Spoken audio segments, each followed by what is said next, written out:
কোনোবাই কয় যে বিজেপি দলে ভাল কৰা নাই, মই তেওঁলোকক এটাই কথা কম, মোৰ এইখন হাতেদি মই মুখ্যমন্ত্ৰী হোৱাৰ পিছত 1.5 লাখ ল'ৰাক চাকৰি দিলো, আৰু মই যদি 1 লাখ টকাকৈ ললোহেঁতেন মই 1500 কোটি টকা মোৰ ঘৰত মই জমা কৰিব পাৰিলোহেঁতেন, আৰু চাকৰিৰ কাৰণে মাত্ৰ 1 লাখ টকা দিবৰ বাবে কোনেও আপত্তিও নকৰিলেহেঁতেন। কিন্তু আজি চাকৰি কোনে পায় অসমত?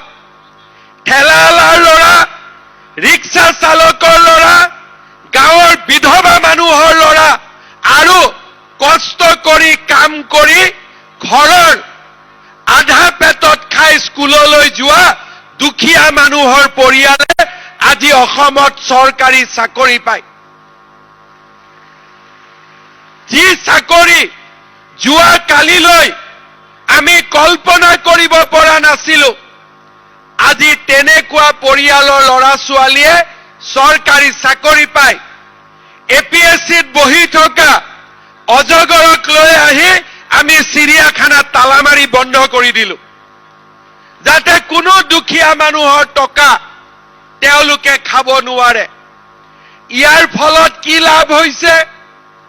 যাৰ ঘৰত চাকৰি পাইছে ভাল কথা, কিন্তু যাৰ ঘৰত স্কুলত ল'ৰা ছোৱালী পঢ়িব যায় তাৰো মনত এতিয়া এটা আশাৰ সৃষ্টি হৈছে যে দিল্লীত নৰেন্দ্ৰ মোদী আছে, অসমত হিমন্ত বিশ্ব শৰ্মা আছে, বিজেপিৰ চৰকাৰ আছে, টকা পইচাৰে চাকৰি নহয়, মই পঢ়া শুনা কৰি চাকৰি পাব পাৰিম, মোৰ দেউতা মাৰ নাম উজ্বলাই তুলিব পাৰিম। আজি যিসকলে আমাৰ চৰকাৰক সমালোচনা কৰে তেওঁলোকক মই এটা কথা ক'ব খোজো যে যোৱা 75 বছৰত কোনো মুখ্যমন্ত্ৰীয়ে ৰাজনীতিৰ পৰা দূৰত গৈ এটকাও টকা হাতত নোলোৱাকৈ চৰকাৰী চাকৰি দিব পাৰিছিল, এই কথা অসমৰ ইতিহাসে নকয়।